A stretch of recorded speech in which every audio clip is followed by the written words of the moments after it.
So here I am with my question number 10th of the same exercise 6.2. We are going to talk about something new. Are you thinking about this? No, you are wrong.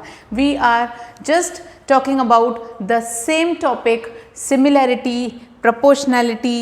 और proportional जब sides होते हैं तो कैसे triangle similar होते हैं, और जब साइड्स प्रोपोर्शनल और इक्वल होते हैं तो कैसे जो गिवन जो बचा हुआ साइड होता है वो पैरेलल होता है। तो ये अभी तक के सारे क्वेश्चंस हम इसी पे करते आ रहे थे।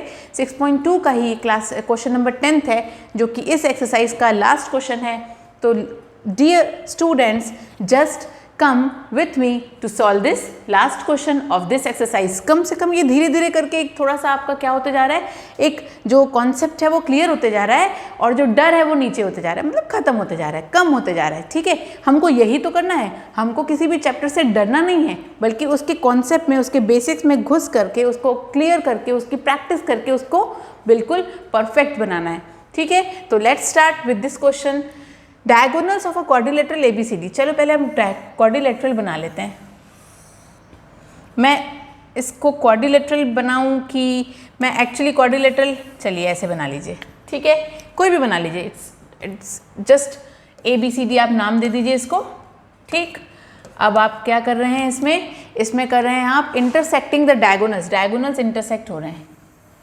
चलिए, ये डायगोनल्स बना लिया हमने, ये इंटरसेक्ट कर रहे हैं पॉइंट O पे। ठीक है, अब आपको है क्या क्या गिवन, यही गिवन था आपके पास, quadrilateral ABCD intersecting the diagonals at point O, at O है यहाँ पे। ठीक, and also you have AO upon BO is equals to CO upon DO।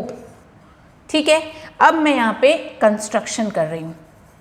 Construction में क्या कर रही हूँ मैं, कि मेरे पास ये एक पैरेलल लाइन चाहिए, ठीक है, जो BC के पैरेलल हो। ये हुआ आपका EF, ले लीजिए इस पे नाम। ठीक है, EF अपने नाम ले लिया यहाँ पे, तो हो गया ये आपका। स्टार्ट करते हैं अब आगे। ये है आपका, ये EF is parallel to BC, EF is parallel to BC। तो ये आपके पास जो क्वेश्चन है, कि अब मैं आती हूँ प्रूफ पे। ठीक है, प्रूफ स्टार्ट करती हूँ, और आपके पास दिया हुआ है AO upon BO is equals to CO upon DO। मैं इसको थोड़ा सा इधर उधर ट्रांसपोर्ट करती हूँ। ठीक है, क्रॉस मल्टीप्लिकेशन बोल दो या क्रॉस ट्रांसफरिंग कर दो। AO के नीचे मैं ले आती हूँ CO को, क्योंकि AC के लिए मुझे O बीच में है, AO अपॉन CO मेरे लिए ईजी भी हो जाएगा, और ये कॉन्सेप्चुअली करेक्ट भी होगा। और BO अपॉन DO ले लेती हूँ मैं यहाँ पे। ये मेरी हो गई इक्वेशन नंबर 1। ठीक है, तो ये हो गई मेरी इक्वेशन नंबर 1। अब आते हैं नेक्स्ट कॉन्सेप्ट पे। ये इक्वेशन नंबर 1 होगी। नाउ इन ट्रायंगल ABC, ठीक है, EO is parallel to BC।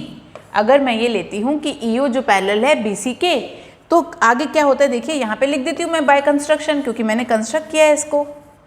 ठीक, कंस्ट्रक्शन के थ्रू ये पैरेलल हुए। तो AE upon BE is equals to AO upon OC। ठीक है, ये हो गया मेरा क्या, बाय BPT, प्रोपोर्शनैलिटी थ्योरम। ठीक, अब हमारे पास क्या है, AO अपॉन OC किसके इक्वल था, BO अपॉन OD के। तो ये हो गई इक्वेशन नंबर 2। अब मैं देख क्या रही हूँ, from equation 1 and 2, from 1 and 2 we get, हमको क्या मिल रहा है, कि AO upon OC AE upon BE के भी इक्वल है, और BO अपॉन OD के भी इक्वल है। तो let's write BO upon OD is equals to AO upon OC। ठीक, ये हुआ आपका इक्वेशन नंबर 3। ठीक है, बट वी हैव, हमारे पास क्या क्या है, हमारे पास क्या क्या है, कि ये अगर इक्वल हैं तो इसकी कौन कौन सी साइड्स पैरेलल हो गई। अब देखिए, EO अपॉन AD लिखो यहाँ पे। सो ये अगर साइड्स प्रोपोर्शनल और इक्वल हैं तो क्या मिला आपको, EO upon AD। But we have EO upon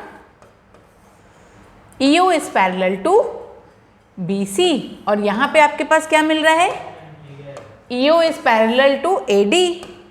ये तो अपॉन वाली जब हमारी साइड्स प्रोपोर्शनल और इक्वल होती है ना, तो जो बची हुई साइड्स होती हैं वो क्या होती हैं, EO is parallel to AD, ठीक।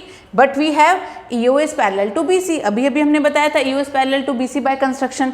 तो इसका मतलब क्या हुआ कि EO BC के भी पैरेलल है, EO AD के भी पैरेलल है ना।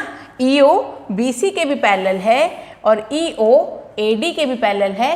That means AD is parallel to BC, ठीक।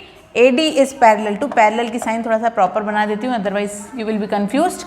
ये देखिए AD is parallel to BC, hence therefore ABCD is a trapezium.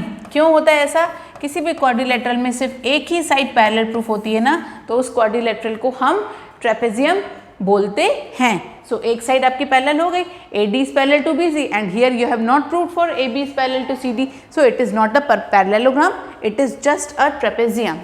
So this was the concept and the solution for question number 10th of exercise 6.2. With this question we have just done this exercise. Let's wait for my new video. There I will be explaining exercise 6.3 के कुछ toughest question जो students को actually stuck कर देते हैं कहीं पे solution करते समय, और एग्जाम में अगर आते हैं तो वो थोड़ा सा घबरा जाते हैं। हम सिर्फ उन्हीं क्वेश्चंस पे बात करेंगे और ये बहुत ही हेल्पफुल होगा उन स्टूडेंट्स के लिए जो एक्चुअली फ्रूटफुल पढ़ना चाहते हैं, फुल नहीं पढ़ना चाहते हैं, ठीक है। तो मेरे सारे वीडियोस उन स्टूडेंट्स के लिए बहुत बहुत बहुत हेल्पफुल रहेंगे और इसके लिए आपको मेरे साथ बिल्कुल कनेक्टेड रहना पड़ेगा, मेरे नेक्स्ट वीडियो में मेरा वेट करना पड़ेगा। Till then bye bye, have a nice day, thank you.